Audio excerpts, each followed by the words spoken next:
muslimin baye sina ibadah we ku pangeran teh neangan duit neangan rezeki saulas saoles da moal dibawa paeh ieu moal ada eta mun ke anak incu da engke ge direzekian ku pangeran kitu mukminin mah tong borok mah nya urang jelema cacak urang ningali sato hewan oge geuning anjing babi ge da direzekian ku pangeran sok ayeuna kabeh sakur nu hirup direzekian ku pangeran direzekian ari Allah ngadamel pejitna wungkul teu ngadamel keur eusi pejitna nya henteu atuh Allah mah lengkap nya ngadamel pejit teh jeung eusina ngadamel panon jeung teh nyeueunana ngadamel huntu jeung gegeleunana capekeunana bener teu ngadamel ceuli jeung dengeunana tuh ngadamel ieu baham teh jeung naon tuh ngadamel genggerong jeung naon kitu ngadamel suku jeung naon tincakeunana ngadamel bujur jeung diukeunana kitu lain lengkap ya matak teu pantes jelema nu iman ka Allah make jeung sieun teu dahar tong sieun teu dahar teu pantes jelema nu iman ka Allah boga anak boga incu tuluy stres anak incu aing engke sieun teu dahar teu pantes ya ingat naon sababna da Allah teh lengkap ngadamel teh disayagikeun ieu ngan lamun urusan hidayah tah eta mah teu kabeh jelema dibere aya nu dibere aya nu henteu eta mah tah ieu anu kudu dihariwangkeun ari urusan dahar mah da kabeh dibere kafir dibere mukmin dibere ari hidayah kafir dibere teu nyanteu sementara anu bisa jadi sabab asup ka sawarga teh apa hidayah anu jadi wasilah salamet tina seueur neraka apa hidayah lain bisa dahar lain loba duit lain tah ieu nu kudu dihariwangkeun teh pikiran hidayah keur anak incu pikiran ku urang hidayah keur balarea sabab ieu mah perkara anu ku Allah teu dibikeun rata henteu ari bab dahareuna dibikeun rata tong sieun teu boga jodoh da bobogaan ujang geus dilayankeun ku pangeran bobogaan nyai geus dilayankeun ku pangeran itu tong sieun eta huntu teu cupak capek da capekeunana oge geus didamel ku Allah teh teu ngadamel huntu wungkul eueuh capekeun kartin teu numawi ku Allah dina Quran dieces-eceskeun wa ma min dabbatin fil ardi illa 'alallahi rizquha ya kabehana ge anu kumalenang di alam dunya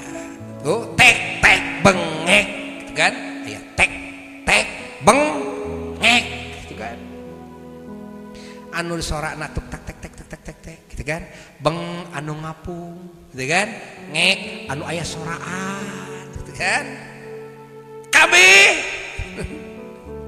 kabeh anu ku melip anu kumaraya kabehanana ku Allah dirizkian janji Allah illa 'alallahi rizquha aya geus janji Allah mah ieu tong make jengkeung rek jelema rek sato rek mukmin rek kafir da Allah geus janji rek dirizkian kabeh geus aya rezekina masing-masing disetel-setelkeun naon bubutuh panon naon bubutuh ceuli bubutuh irung bubutuh huntu kabeh ku Allah geus disayagikeun tong keung da ku Allah geus dijanjikeun begitu urang ningali kahirupan nyawe sok manungan sato urang mah boga akalnya eta lalajo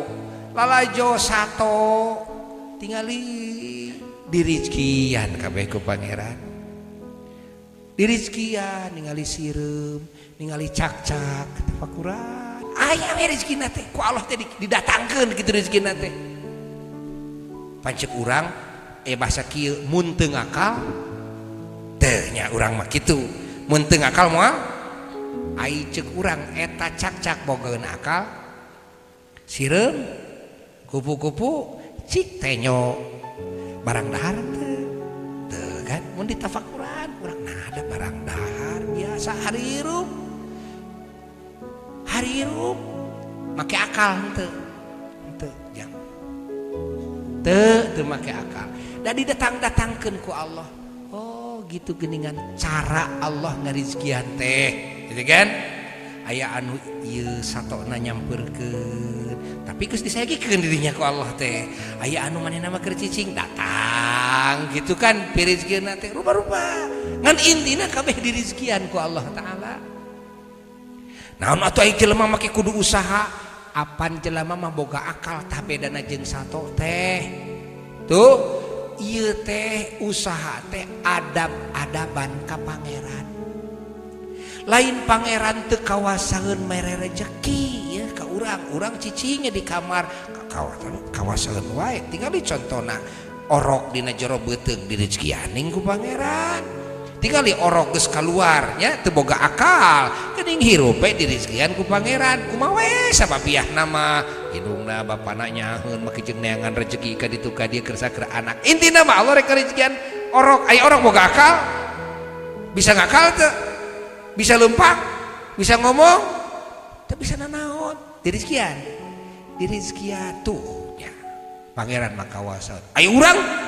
kudu make jeung macul sarupa, eta mah adab-adaban ka pangeran. Sok kainya make usaha. Lain pangeran teu kawasaeun, ngan urang kudu sopan ka pangeran. Geuning tong boromah urang nu boga akal, cacak sato hewan ge ngingki gue, geuning nya. Hayam ge geuning turun tina tatangkalan teh tuluy diabringkeun anak-anakna teh tuh neangan dahareun manggih we geuningan tuh geuningan kitu aya dicontohan ku pangeran anu teu make ngingkik sato ciga kuuk di jero eta mah dikiriman geuning nya naon eta teh gateu eta mah dikiriman we geuning manehna mah mun dikir ngabugigah we gawena teh barang hakan we nepi ka dayut awakna teh teu tingali ku Allah dirizkian boga akal teh heuh kitu nah matak tong keungsieun teu dahar tong keungsieun teu make entong ngingkik mah ngingkik ge usaha ulah nyaritakeun mun aing teu usaha mah moal bisa dahar ulah da ku Allah ge geus distel-stelkeun rezekina pangna usaha ieu mah adab-adaban ya jelema boga akal adab-adaban tuh